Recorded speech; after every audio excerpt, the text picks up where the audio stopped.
Alrighty, and here we go. Good evening, everybody, and welcome to episode 159 of In the Pits Paintball Podcast. And I think we're on episode 159. It's been a little bit since I've done this. This show is focuses on everything that has to do with the paintball scene here in Texas, from professional players and teams to new divisional programs, local tournament series, field owners, Texas-based brands, even photographers and videographers. Every week, we'll have a short and sweet episode with a new topic and new special guest. I'm Christian Dallas Smith. I'm a player for the Texas Titans. This episode, we are previewing the USXBL Series Championships. We're going to talk about the current standings, go over what each team needs to do in order to take the series, and we are joined by none other than 2022 Hall of Icons inductee himself, Chris Lasoya. Chris, how are you doing? Fantastic. How are you doing, Christian? Doing great. So for those who are unfamiliar with the goings on here in Texas, Chris has been the guest commentator here this entire season over on center court throughout all of the events, flying in all the way from Florida. First stop was up at FIT, then to Giant Party Sports, and then not too long ago at X Factor. And now we're heading back to FIT for the series title race. So, Chris, what have you seen in the USXBL so far? I mean, I know Mike Hinman runs a great event series, and he doesn't do anything half-assed, so to speak. But I didn't know what to expect. I mean, obviously there's a lot of players that come out of Texas that are absolutely amazing. I mean, look at the X Factor guys. I've known them since they were kids. Man, you probably weren't even born back then. But the players that come out of Texas have always been stellar. And I was not let down by any of these teams at the USXBL. Like a lot of these players really impressed me. I didn't know what to expect, as I said, but man, these kids got game. They're not all kids, trust me. I've seen a few guys out there that are a little older, but I mean, everybody out there is a true competitor, and don't let the premier point system fool you. I mean, these guys could put up with the best semi-pros and probably some of the pro teams out there and give them a few run for their money. So overall, I was impressed. I think that the talent pool is amazing. The coaching is great, and I mean, the overall USXBL as a whole is just amazing. Definitely. I think we've also seen historically that some of these top teams coming out of the USXBL, when they eventually graduate out of Texas Regional into the national scene, they do very well. Like, look, prime example I would say is last year's Elite Series champions, the Beefy Boys. They are their main line is competing in Division II this year, and they're currently sitting in third place for the series, which coming straight out of regionals, jumping straight up to D2. That's pretty successful transition, I'd say. Yeah, absolutely. And those, I mean, I look at those teams that are all like, in the top rankings in the Premier League, and those guys, I mean, anybody could win at any time. Some of those teams have a little slow start, which kind of costs them in the end. Other teams are pretty consistent, and other teams it's a coin flip. I mean, it's sometimes you get what you think you're going to get, and the other times they just don't play well. But everybody has a bad day, so. Yeah, and I think looking at the series standings, especially in Division 4 and Division 5, the reason that some of these other teams might not be at the top is because of one bad event that's cost them. And we're going to see that a lot in these standings as we go through them. Yep, absolutely. Yeah, consistency is absolutely the name of the game. And we'll go ahead and get into it. We're going to start from the bottom and work our way up. So just like last week's episode, we're focusing just on the X-Ball divisions. I don't believe that there is a series title winner for Division 6 3-man. I personally don't believe that's what it should be about in that division anyway. It should just be focused on like the individual performance and just, if you're getting better from event to event. Yeah, and I've seen a lot of these teams improve throughout the year. Being up in the booth at these tournaments, I don't get to see like the Division 4 and Division 5 teams as much as I would like. But if they make the show towards the end of the tournament, then I get to see some of these young stars coming out, and man, some of these kids, man, really impressed me. I mean, granted, as if you watch the webcast, you know that I really don't care what anybody thinks. Mm-hmm. I say what I say; it's on my mind. If you suck, you suck. If you don't, you don't. But with that said, I'm truly impressed by, And I'm not talking like 22, 23-year-old kids. I'm talking these kids are 15, 16, 17-year-old kids, maybe even younger, like the Cooper Harrisons that we were speaking about, and Nolan Hugh, however you say his last name. I think I mess it up on the webcast every tournament. But these kids have so much talent, and it's raw. And then you have people like Jesse Stevens, some of the guys out there from Fit, yourself coaching these kids along, and you're doing a very, very good job about it. Just get these kids along and show them the right way to do things, and they're very coachable. That's one thing I noticed, as opposed to some other areas where everybody thinks they know everything. I'm not going to say anything about the California kids at all, but Texas kids seem to take a little more direction better. And as I said on the webcast, they take some beatings verbally pretty well too. So.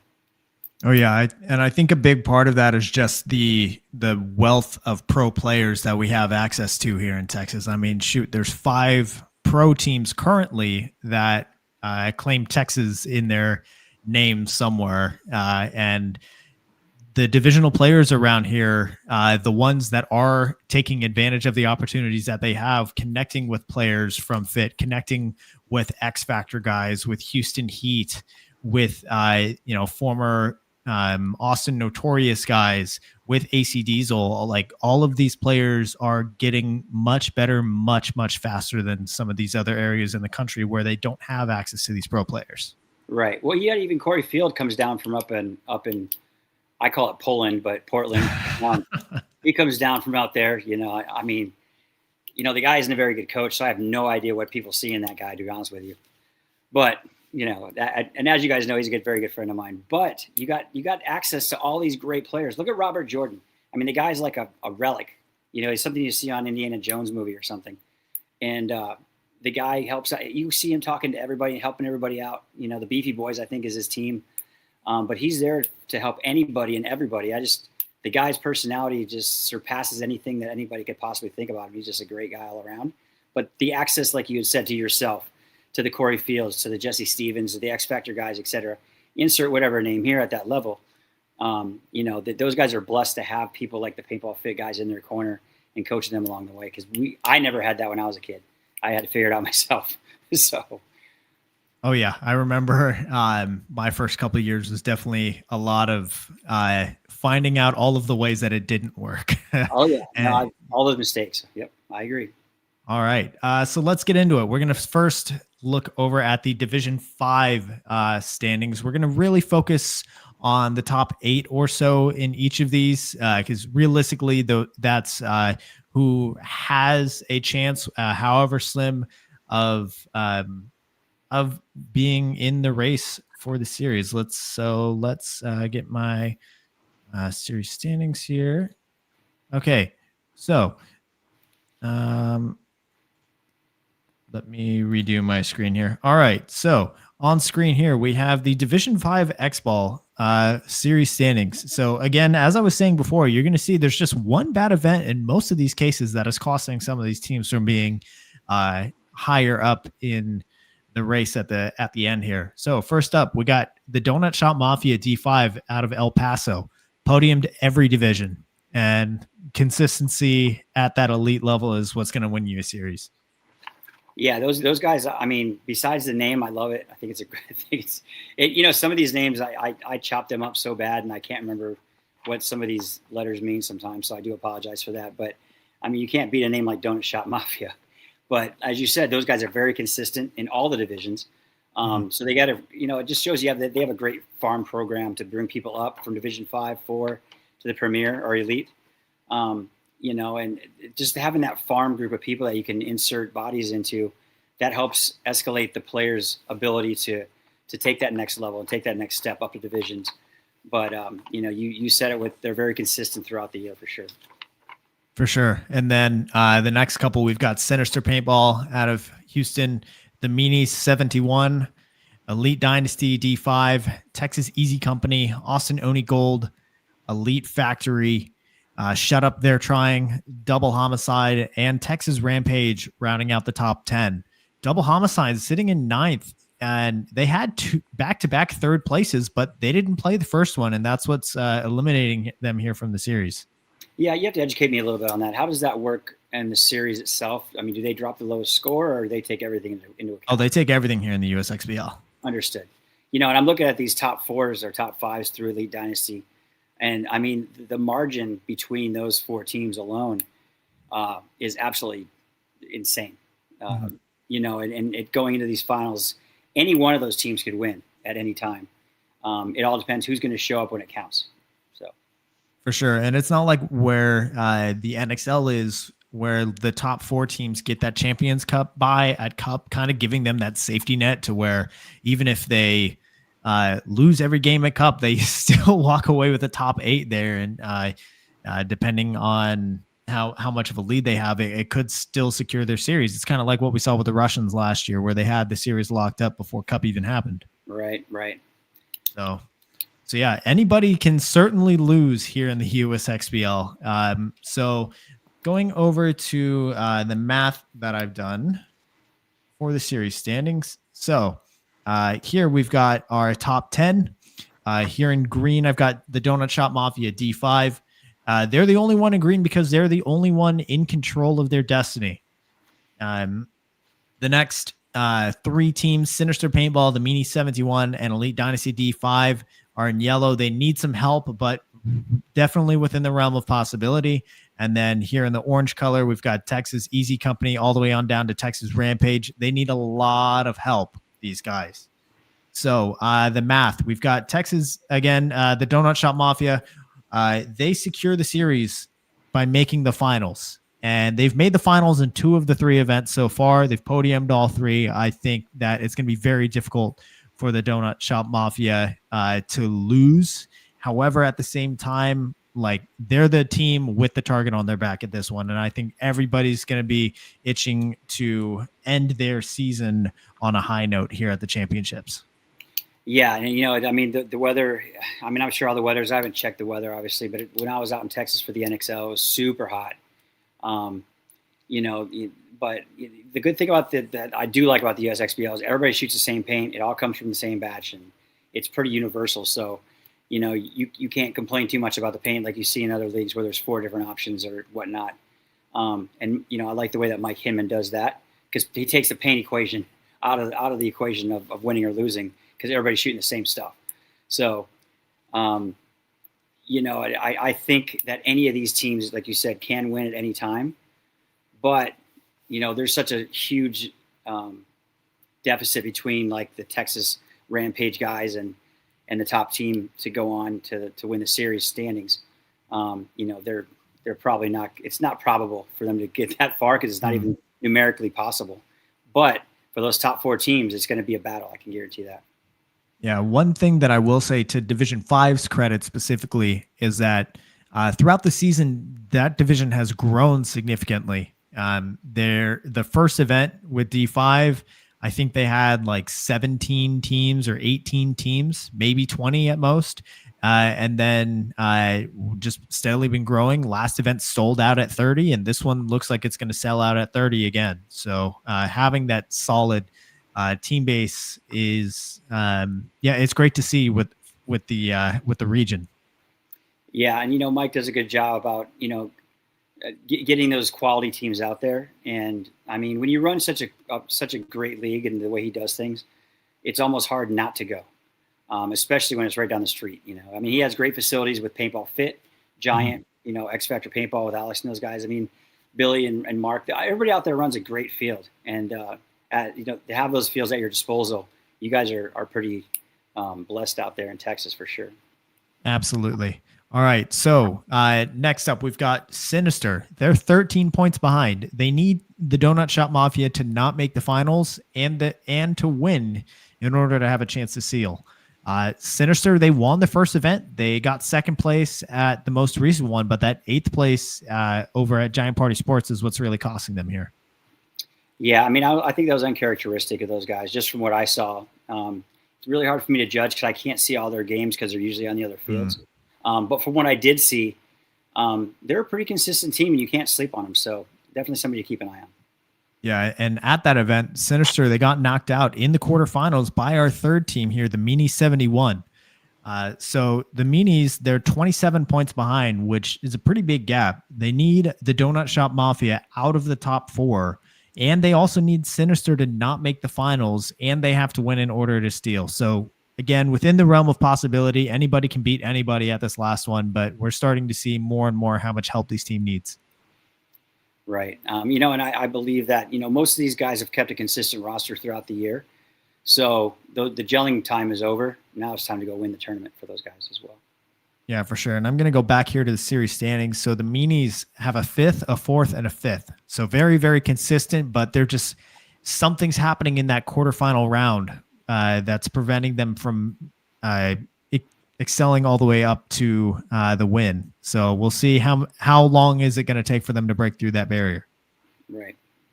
All right. And then on down to Texas Easy Company. They are a whopping 95.31 points behind first. So they need TDSM to basically be bottom half in the entire event, and then a whole lot of other things to steal. So I didn't go through all of the scenarios once we got down to the realm of borderline ridiculousness. But these teams have a very large deficit. So I think for them, it's not so much about the series so much as ending the season on a high note. Yeah, I mean, the cat's got to start liking dogs, and all sorts of stuff has to happen for that. But I have faith in everybody at this point, to be honest with you. So, but I can't see those guys losing and getting 15th. That just doesn't. There's no way they'll let that happen. I don't think. Right. I mean, at the same time, though, like some of these teams that are in the top 10, like especially Double Homicide with back-to-back thirds, that's a team that I want to dodge as long as I can going into Sunday. Yep. And you take a look at Elite Dynasty.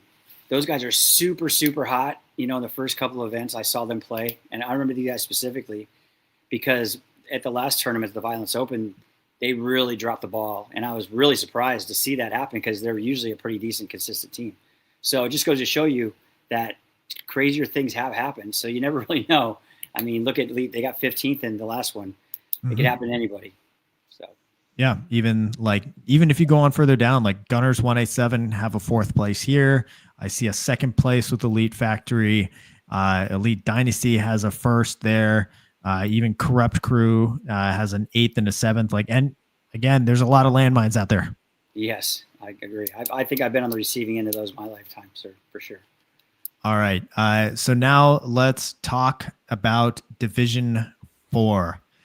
Division 4 has always been a battleground division here in Texas, usually a pressure point, at least for a couple of years when Division 4 was the highest division offered in the USXBL. Now that the pressure has been relieved on the top end, we're seeing room for a lot more kids climbing through the ranks. Looking at Division 4, here's our series standings. In first place, we've got LA Extreme D4 coming in from Louisiana. These guys keep taking our money and running back home to their state with it. And I'm waiting for one of these Texas teams to step up and make sure that the belt stays here.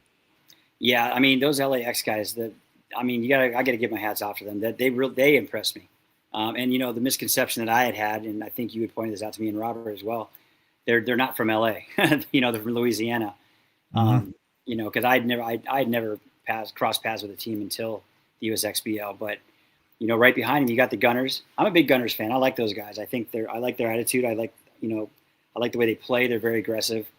And of course they got my boy Jesse coaching those guys. But the Houston Zone kids, those guys really impressed me. I think I was calling Cooper Deuce Coop. Because he was getting 2-3 kills a game. I think he plays in that team. And correct me if I'm wrong, but all these other teams are also amazing. There's a lot of kids on Houston Zone kids. And they all play kind of with each other throughout this different series, like between USXBL, NXL, XTPL. They all mix and match. So it gets a little bit tough to keep track of who's where at whatever time. But yeah, these top 3 teams are seriously legit. And some of these finishes that are keeping them out of that top spot aren't even that bad, all things considered. But it's just that one little moment of inconsistency. Yep. I lost by a point, won by a point. And I have seen that. A lot of these games are going to overtime. I see him tying it up, or one thing I do see the inconsistency with like Division IV guys is I can't tell you how many times I saw teams start with 4 players because they didn't make it to the box in time. There was one game when they started a 1-on-1 because 8 players out of the 10 on both teams didn't make the box, and my head about exploded. I wanted to go down and just choke everybody because that is just a huge mental error. Not just on the coaching but also on the players themselves. But I think that's where that's where you're kind of, the fine line is between like the small, larger division teams like Division 4, Division 5, as opposed to the elite teams because they're a little more squared away. But I still see it happen on the elite squads as well. So.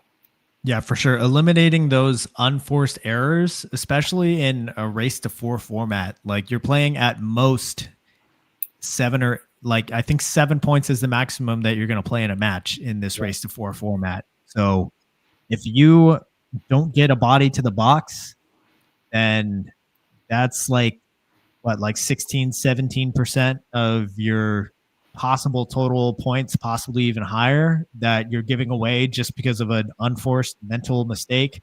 You cannot have that. And 20% of your firepower for every player that's not on the field.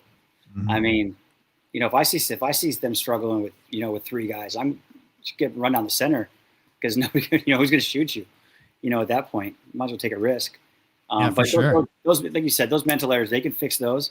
It definitely would improve a lot of these scores that we're seeing that are going to overtime or whatnot that shouldn't even be there in the first place. So, absolutely, proof's in the pudding. All right. So let's look at the numbers for Division 4. So again, LA Extreme, the only team in control of their destiny. But the top 5 teams all have a decent enough shot here that I included them here in the yellow. And then rounding out the top 10, going all the way down to Houston Homicide, they need some help. Some of them need a whole lot of help. So starting with LA Extreme, they're 12.26 points ahead. They secure the series with a finals appearance. They have a first, a third, and a fourth. That's going to be really tough to beat. But again, they've only made 1 finals. Yeah, I mean, if you're making the finals consistently or getting 5th or 6th in there, the probability of you making the finals is better off than you getting like the 9th or 10th and hitting that wild card spot. But I mean, if you're only making the finals once out of 3 tournaments, the probability of you making the finals in this championship series is kind of on the lower end of things and lower spectrum, in my opinion. Yeah, and if I'm not mistaken, at the second event over at Giant Party Sports, they got knocked out in the semifinals by their sister team, LA Extreme D4 Black. So, just that's a really strong program there. That's a fun car ride home. Yeah. Oh, Lord. All right. And now looking at the Gunners. The Gunners, they need a win, and for LA Extreme D4 not to make the finals in order to steal. The Gunners, going back over to the series standings tab, it's that 9th place that's killing them here. Other than that, they've got 2 podiums. Yep. And I think if they wouldn't have got that 9th, they'd be securely in first place. And I think that if they were securely in first place right now, going into this last championship, I think that they would maintain that lead in any way possible that they'd have to. Because they would have to get like a top 5 or a top 6, to lock in the series, depending on what happens with LAX. But I mean, now it's more fun this way anyway. So it's more of a battle now.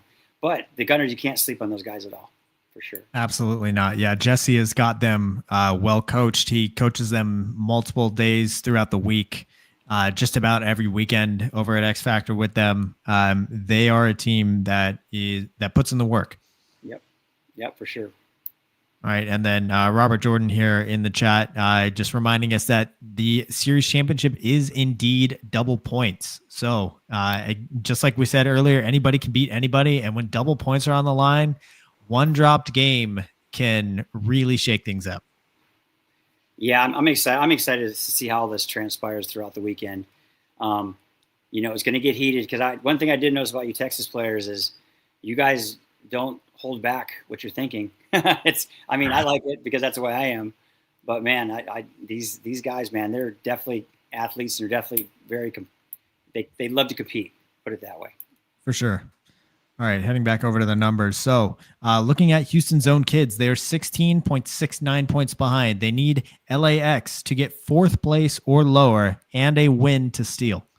Yeah, now we're getting to the point where you're going to have to hope that you meet them in the quarterfinals or earlier and knock them out yourself. Yeah, exactly. I can see a lot of dimes and hoppers and stuff like that this tournament. I mean, I don't know if you guys know what that deal is, but you can ask Christian at a later date. It's the stuff we used to do back in the day to mess with people on the field is absolutely insane. So, oh man, that reminds me of my first NXL event that we actually had some friendly fire with one of the parents of one of the players was chewing some sunflower seeds, spat one out right into my hopper right as I was going on. Oh no. Oops. It's the worst. All right. All right. So up next, we got OKC Mutiny and LA Extreme D4 Black. They're tied here at 262 points. They are 21 points behind first place. So they need LAX outside of the top four, and they need the Gunners to not make the finals, and they need to win. So that's a lot of moving parts. A lot of moving parts on that one. Yeah. For sure. Yeah. As these sentences get longer and longer, then you're just, you're praying to PB leagues and doing the math and maybe even trying to trade some scout sheets with some of these other teams to help them in hopefully they do something that you need them to do. But absolutely. Yeah, I could see that happening 100%. All right. And then getting down to the orange teams, we got Outlaw, Anodizing Green. They're a whopping 50.54 points behind. They need LAX to more than likely be outside the top 10. They need the Gunners 8th or lower, Zone Kids 7th or lower, OKC and LAX Black 6th or lower, and a win to steal. So that's a whole laundry list of things. I unfortunately, I'm gonna have to go devil's advocate and say that's not going to happen. There's no way. There's no way all that's going to outline. I mean, LAX and the Gunners alone is going to put them out by themselves, because I just don't see those guys dropping the ball on this one. Yeah, for sure. And one thing I will say about Division 4 X-Ball here at this last one, the team count as of right now, we're sitting at 18 teams paid. The final deadline is this upcoming Saturday, but 18 teams is significantly lower team count than what we've seen in the past in Division 4. So count on those numbers potentially affecting how the calculations are going to go for the weekend. Right. And if you look in the chat, Robert had mentioned there's going to be teams out there that just want to throw a wrench in some of these guys. Like, they have no chance of winning. Look at the last tournament, for instance. I can't remember who was playing, but this team was totally out, and they just wanted to do it just for the gumption, just to go out and say that they did. And they went out and just put it on somebody. I can't remember. I think it was Grit, but I can't really remember who it was exactly. But these guys are going to be a spoiler. They're like, well, if we're not going to win, neither are you, kind of thing. So there's going to be a lot of that going on. I think there's going to be a lot of crazy plays in this next tournament to kind of go out with a bang, so to speak. Yeah, I think so. And plus the weather's going to be just a little bit cooler than that absolute scorcher that we had at X Factor. Yeah, that was pretty insane, actually. Yeah, that's what we deal with every year. And that event actually wasn't that hot compared to some of the other stuff. Like I remember 116 degrees was the temperature in the air, let alone the temperature in the turf.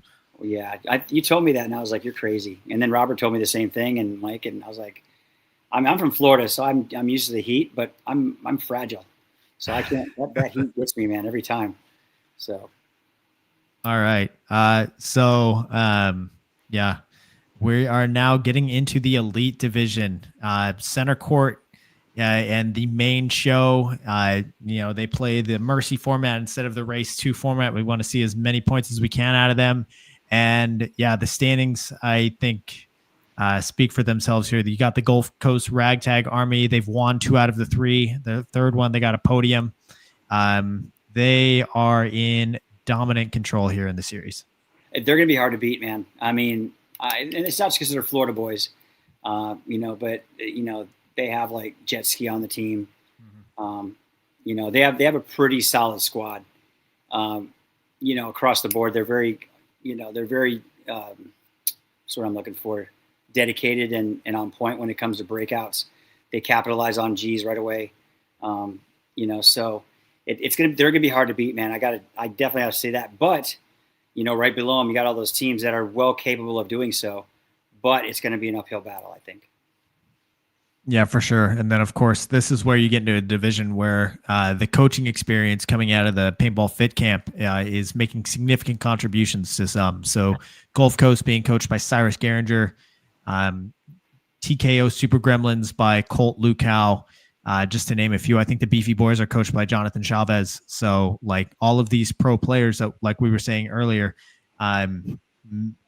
the divisional teams are taking advantage of their expertise. Yeah, and as they should. I mean, they're at that level with the elite division that I mean, they're probably coachable enough to take that next step, so to speak. And the next step for these guys will be, moving up a division, obviously, in the NXL or whatever whatever they want to go play in.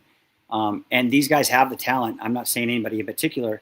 All these teams have individual players, and teams have the team aspect of the game itself, down to where they can take that next step depending on where they want to go. So I have confidence in any one of these teams going to that next level and doing well outside of Texas, for sure. Definitely. All right. And then, so looking at the rest of the top 10 here, you've got Elite Audio, Video, and Lighting. They've basically been an all-star team of well-known Texas individuals throughout the season, but never able to break through that semifinal game, both here and in the NXL. Been a lot of semifinal losses, a lot of bronze medals this year. Yeah, I watched a lot of their games, and man, they look so good in the prelims, and they look decent going into the semis or whatnot. And man, they just make some huge mental mistakes. They'll be up by 2 or 3 points, and just in their heads they got it, and then they drop the ball, whether it be a player making the box or getting a penalty or just playing nonchalant, walking down the field or running down the field in 3s and 4s and just getting tore up. I think that they just got to tighten it up when they get to that end of day paintball and the first through fourth finals and stuff like that. They really got to tighten their game up a little bit, because I think that's where they have the problem. Not getting there, staying there, and getting on the first through fourth is their problem, I think. Definitely. Up next, I do want to mention the TKO Super Gremlins. They're sitting in third for the series. They're basically even here with Elite Audio, Video, Lighting. I think TKO, they were really missing their coach at the last one. At the preview episode, I was saying that event 3 for the USXBL, a lot of the fit players were gone for Colt Lukow's wedding. Oh, that's right. I forgot about that. Now they're back, and I do think that may have played a factor with TKO having that quarterfinals exit. But they can be a stylistic nightmare for some teams, as the Texas Titans found out at that first one. So watch out for those guys, because they are very well coached. Yeah, but they're a hot and cold team, though, in my opinion. I mean, they'll impress the crap out of me, and then they'll go and disappoint me a game later. So they're consistent inconsistently, I guess is the word I'm looking for. I mean, if that's even a thing. They got to be more consistent on what they're really good at. And I think that sometimes they get a little too big for their britches going into, those end games where the teams are much better. But never count those guys out, man. When they got that second, those guys, I thought they were going to win it, but unfortunately it just didn't go their way. But they have it in them for sure.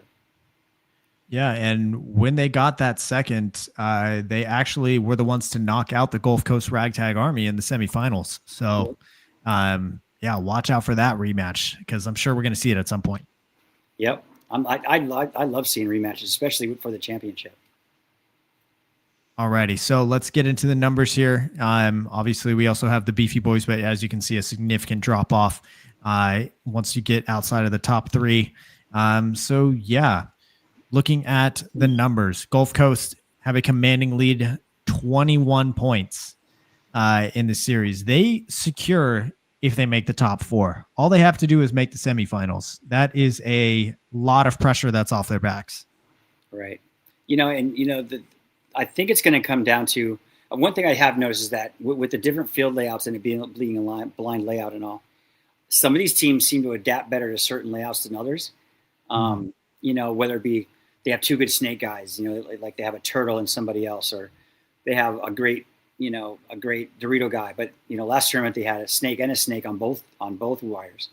That throws a wrench in somebody's system sometimes. So I think the field layout is going to have a huge effect on what teams do better than others, because I think some of these teams across the board are pretty level as far as that goes. But some teams have better snake players than others, and some teams run on the Doritos better than others as well. So I think the field's going to have a huge effect on how this pans out for everybody in the end as well. For sure. Yeah. And last layout, I think, was a very center friendly layout, as we saw with Team Balls Out having that sudden surge, making the finals after hovering in that quarterfinals zone all year. Yeah, they dug deep in the last tournament for sure. I mean, I like those guys. I think they're great. They're great on the break shooters. Their mid game was okay. Their end game wasn't so good, and I think that's where they were faltering. But in the last tournament, they really picked it up, and they were able to really, really put it together as a team, and have some gumption and some heart, and go out there and do what they needed to do in order to make that next move. So they're another team never to count out. For sure. All right. So getting to the second and third place teams. So Evil and TKO Super Gremlins, they are 21 and 23 points behind in the series. They need a win, and they need Ragtag Army to not make the semis in order to steal. So already we're getting into that point where, you know what, we better be the first game on Sunday for these guys. Yeah, I mean, that's a toss up for me. We'll have to see. I think either one of those teams could win at any time. So I'll have to table that until I see him at the tournament and see who comes out swinging. Yeah, for sure. And one thing I do want to mention right now is that as of now, there are 7 teams paid in the Elite Division. There are 13 signed up, but only 7 paid. Granted, we still have a few more days to get there.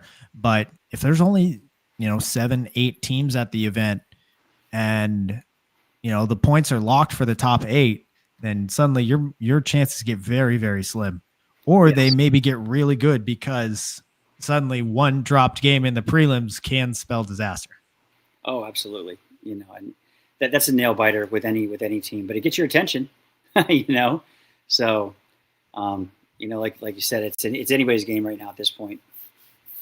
Yeah, for sure. Or, like at the last one, I think there was one bracket where there was, I want to say it was either the Beer Cats, or no, it wasn't the Beer Cats. It was the Oklahoma team, the Bricktown Bucks, Yes. where in prelims, they had like an absolute gauntlet where I think they had to play Evil and Gulf Coast and Grit or something crazy like that. Like they just could not catch a break as far as their draw. Rough.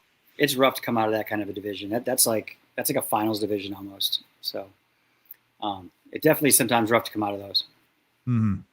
All right. So now looking at the Beefy boys, they're already 47 points behind. So Beefy would need Gulf Coast outside of the top 8, Evil and TKO 5th or worse, and a win to steal. So in order for this to happen, there needs to be more than 7 teams paid. So already we're like, you need some help from people and their credit cards, and hopefully the economy here. Get some more teams paid. I can't foresee them not filling up that division. I mean, it's just, why play all year just to miss the finals? That makes 0 sense to me. And I'm sure that, they're knocking on the door and telling Mike they're coming. I can't foresee that. That just doesn't. That would not make any sense to me whatsoever. Not to play the last championship event. Right. Yeah, and I can tell you right now, some of the teams that are currently signed up but yet to pay. Balls Out is a notable one. BDC has been middle of the pack all year. The Beer Cats had a pretty decent showing. And then you've got Bricktown Bucks, Elite, and Outlaw AP Sharks. So we'll see if any other teams add to that list before Saturday. And then, Balls Out, Grit, and Beer Cats, again, they could not steal the series currently unless more teams sign up. So that's just the reality of the situation. It's unfortunate. I mean, I like that Grit team. They're a little inconsistent. but they got some good players in that team, and I think that they can win a tournament at any given time. They just got to tighten things up a little bit as well. But all these teams are notable to me. I've seen them. I've seen fantastic things out of every one of those teams, and I've seen some terrible things out of every one of those teams as well. Some more than others, but I think that any of those teams at any time could surprise anybody, in my personal opinion. So. Alrighty. And paintball's bad guy Will Weems is giving me some grief here in the chat. The math ain't mathin'. Player for Beefy Boys. Well, I think you'll need to go back and look at that placement that you got. Let's see, which event was it that you guys dropped the ball here? That last one where you guys got 9th. I think you're gonna have to talk to me about that performance before you talk to me about my counting ability, sir. Yeah, I was disappointed to see them get 9th in that last one. I thought, that they looked good, and then they didn't all of a sudden. I like those guys as well. They're all really good guys, and they're great players as well. So I can't complain too much. But you also, Robert Jordan said the Gulf Coast has not played Beefy Boys at all this year, so I would like to see that matchup for sure, preferably in the prelims. Mm-hmm. Yeah, as of right now, assuming it's a snake draft, so 1 and 4 would be in the same bracket. So we'll see if and the top 4 teams are all paid. So I think you might get your wish there. Yeah, we'll see, man. Like I said, I like seeing all these guys play against each other, because it seems like on every team there's one person that hates somebody on the other team for some reason. So. I think it's funny, because I was kind of like that when I was younger, but it's just funny to be on the other side of the fence watching these guys argue about the stupidest things. But like I said, play well and you'll get accolades, and you play like crap and I'll sure as heck let you know. All right. Well, one team that I do want to mention here, just because of the historical trend, is Cap City Charge. I know they've really not had a good year. I think in large part, so their captain and their main guy that plays a 3, Joe Enzo, had a season-ending, I think it was an ACL tear, back in February, or it might have been during the practices for Tampa or something, but it was right at the start of the year, where he played 1 point and had that tear, and now he's out the whole season. Now that the reason I bring up Cap City Charge, for the last 3 years in a row, either under the Cap City Charge name or under their prior name, Austin Hypnotic, or they have hovered the whole season, and then they come and win the championship event. So yeah, I love that. I love seeing things like that. It's like the sun shining on the dog's butt. Yeah. So don't sleep on Cap City Charge. I know they haven't had a great season, but history shows for 3 years in a row, they are the team to beat at the championships. So don't sleep on them. Yes. And also, we got Robert asking for both of us. He's like, so, I'll ask you personally, Christian, who do you think is going to win the event and the series? So as far as the series, it's hard to imagine Gulf Coast not making the top 4. They would have to have the worst possible prelims draw, and then everybody just beats up on them for any sort of turnaround like that for to happen. But again, it could happen. So I think as far as the series goes, I think Gulf Coast is the one for sure that's going to be in the driver's seat. And now as far as the individual event, I'm a little bit biased because I actually did get picked up to play this one. Oh, great. More penalties. Great. I get to see more penalties. Amazing. Come on now. So yeah, I'm actually going to be playing along with the PB Gateway crew. Oh, nice. They picked me up, and hopefully I can provide what they need and shoot a lot of snake players off the break, because that's my favorite thing in paintball. My second favorite thing in paintball is taking Mike Hinman's money and keeping it in Texas instead of letting those Florida guys or those Louisiana guys to go home with it. Yeah, that's, and I for some reason, I just don't think, I think I'm with you with the Ragtag Army. I think that they're going to win the series for sure. I think they're going to get upset this tournament. I don't think they're going to win this one. And I'm going to have to look at, depending on what roster, Elite Audio comes with, I'll have to see that first. But I'm looking at, man, I think the Elite guys have it in them. But, Elite Beer Cats, Beefy Boys, and TKO are all going to be right there. I think that Ragtag will get second or third, but I don't think they're going to win this event. If Evo comes with the correct roster, they'll probably win. If they don't win, then I think the Beefy Boys might have a good shot at it. I think, like you were saying earlier, it could be very layout dependent. I could see a world where we get just the right layout and Balls Out has another very solid performance and starts surprising a lot of people. So if I were to pick a dark horse before knowing what the layout is, my money's on Balls Out. But outside of super favorable layout for specifically their center player, the purple baller, Eric, I would say my pick to win the event. I think that I'm going to agree with you and go with Evil. It's hard to see until I see the rosters in the field, because that's going to have a huge effect on things. Like if you're missing, a certain player that plays a snake really well, like let's say just insert name here, like Turtle, he can't make it. He's a pretty effective player over there, and he can't make it. But you insert him with somebody else from another team that is just as good.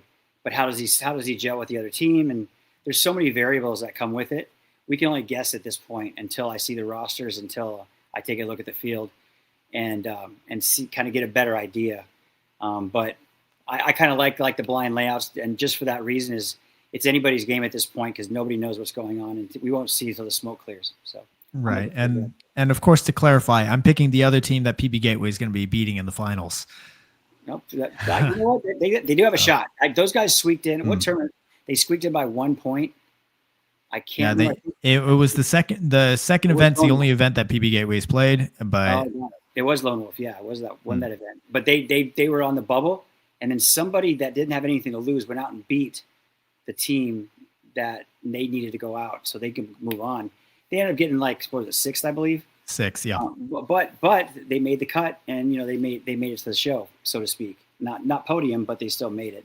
And having goes on to rosters again, adding you to that roster, that's going to be that's going to be a positive, and it's going to help them a lot, not just with leadership, but with playability, field awareness, and stuff like that. So having individuals like yourself implemented on some of these other teams is going to have a huge effect on the outcome of how these teams are playing, I think, as well.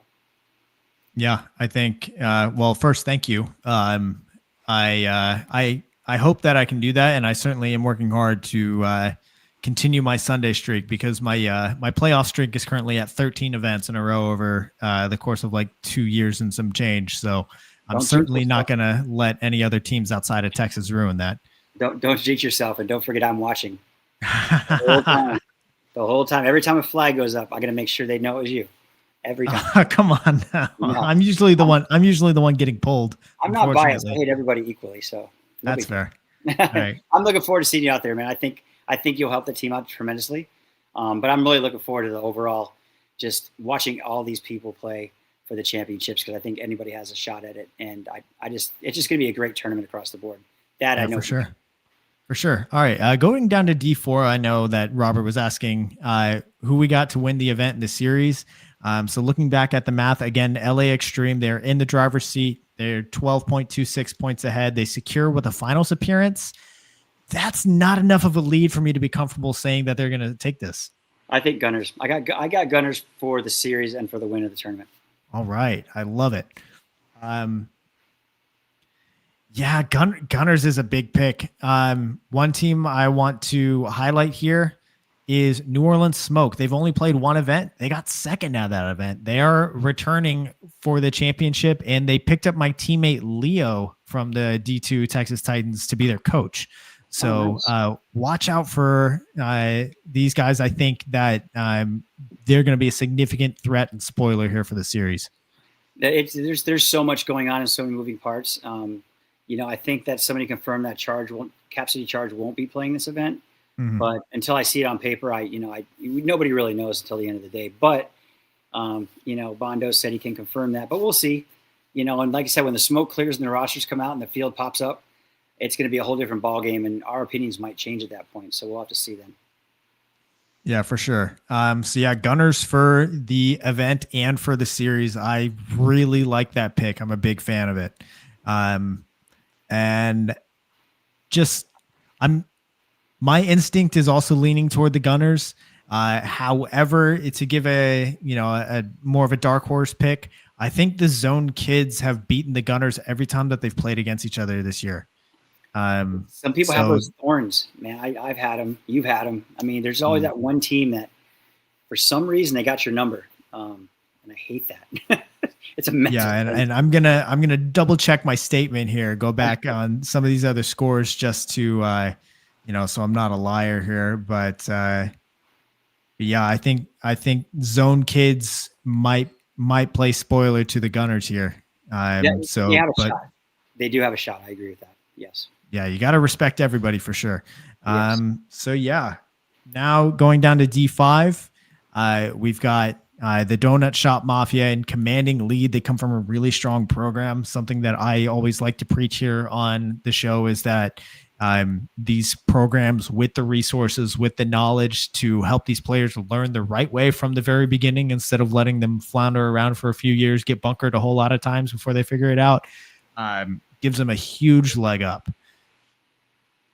You know, these players just have to go out there and realize they got to be coachable. And, you know, because a lot of these players are younger and they look up to players like yourself and the pro players with Fit and Jesse's and the Corey Fields and the other, people, putting the time in to coach these guys.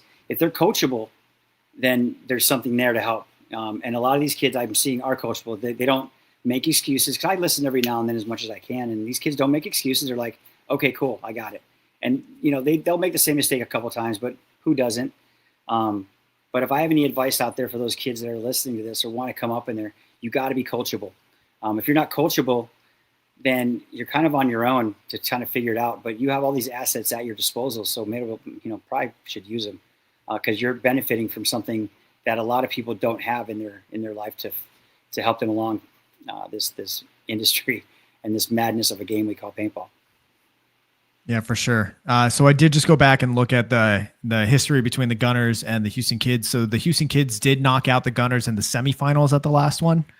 And then I want to say they've met up in one of the NXL events this year. I'm not going to go back and look for that. But yeah, that's definitely going to be a matchup to watch. So here in Division 5, I mean, it's hard to argue against the consistent podiuming here with the Donut Shop Mafia. Yeah, I have to agree with you there. I like, Elite was really consistent up until that last event, until the violence event that we just had. I'm not sure what happened along the way, but, maybe that could come down to field layout, because there was a snake on the Dorito side, snake on the snake side. That might affect somebody. If you only have one good snake player, that kind of throws a wrench in your system a little bit, especially when teams have two good ones, or this. So, I mean, it's uncharacteristic for them to come in 15th, but they might have a shot, at making the podiums as well, which I'd like to see, because I do like those guys. I think they're a good team as well. Right. So as far as your pick to win the event, who are you going with? I'll go Sinister. This one. Sinister. All right, yeah. I like it. I think they have a good chance of winning this one. All righty. I'm gonna go with Elite Dynasty. I think that one bad event is gonna be something that they're gonna shake off.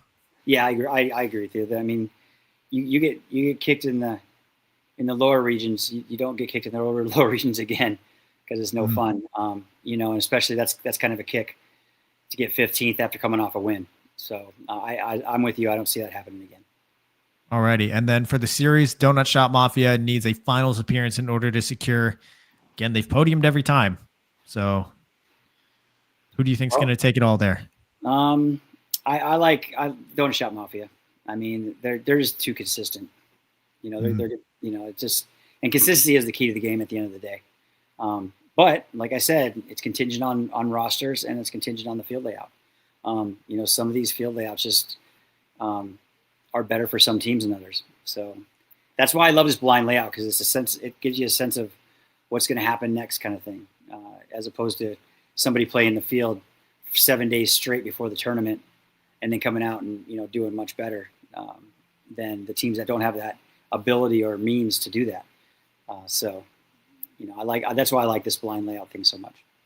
For sure. I think for my series, I am also going to go with the Donut Shop Mafia. I just think that consistency, every single event podiuming, I don't see them dropping the ball here. My dark horse for this one, I'm actually going to look for the Meanies to break through that quarterfinals gate here. They've upset these top teams once or twice. They just themselves can't get through to the semifinals except for once for whatever reason. I think they're going to have in just that higher level of intensity going into this one, and hopefully more discipline in those late Sunday rounds that are going to eliminate some of those mistakes that cost them.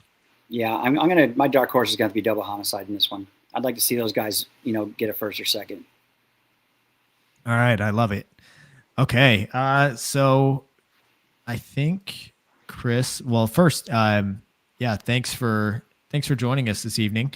Looks like we do have a few questions here in the chat. If you've got a little bit of time to answer them. Yeah, of course. All right. So from Robert asking, how's it been working the USXBL booth compared to your experience at NXL this year? Well, my NXL co-host is much better than when I have a USXBL. He kind of sucks. So everybody knows that's a joke. It's two different worlds, really. I mean, there's a lot of moving parts of the NXLs. Maddie is very disciplined and organized, and I have to watch my P's and Q's, so to speak, because it's a little more, I guess the word to use is corporate, so to speak. Mm-hmm. So I got to be a little more family friendly, user friendly, to whereas, I love doing that. I think it's great. It's amazing. It's good for the sport. Then you go over to the USXBL, and I'm up there with Robert. It's just a great time across the board. Mike Hinman spared no expense on the webcast, and you got Ryan up there flying drones and doing 3 different fields consecutively at one time. I don't think people understand the amount of work that goes into this USXBL webcast. I mean, the team is very minimal, and it's a lot of work because with all the weather, the rain, this, that, insert any problem that a paintball tournament has here. With the team behind him, behind Mike with Ryan and Drew and all those guys that come out there, it's a true team effort. And I mean, the amount of work is just, it's insane. And I really enjoy doing it. Not just because Mike's one of my best friends, just because I like seeing all you guys and watching these teams up and coming. So it's two different worlds. Cause Mike told me, I'm like, well, what can I say? What can I say? And he just kind of chuckled with that little half-ass smirk he has and just told me, he goes, do whatever you want. And he just green-lighted me. So it's a lot more fun that way, I think. I think a lot of people didn't know how to take a joke in the beginning. They're like, oh, he hates me. I was like, I don't even know you. First of all, I don't hate you.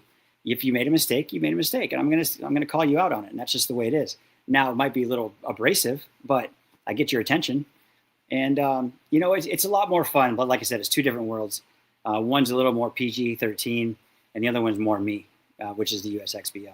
So, yeah, I definitely have enjoyed what Mike's been bringing to this regional league. I know the last couple of years, even looking as recent as 2 years ago, you hardly saw webcasts at all in any regional league. Like maybe one that's just like a single GoPro on a tripod at the 50. And now like the production value on this multiplied by 3 fields, because USXBL is streaming every single field.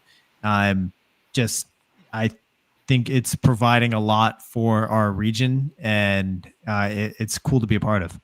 I agree. I'm blessed to be a part of it. I met a lot of cool people in Texas that normally outside of my wheelhouse wouldn't have met unless they're at an NXL or something like that. But the families I meet, the people I meet, it's just, I love everything about Texas, to be honest with you. I mean, it's just across the board, it's just a great events, the great facilities, and there's hardly anything negative to say about it.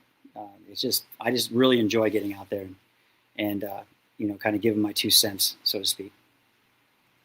Alrighty. Yeah, we do have one more question here in the chat before we close things off here. Isaiah Ibarra asks about your plans for next year. Are you coming back?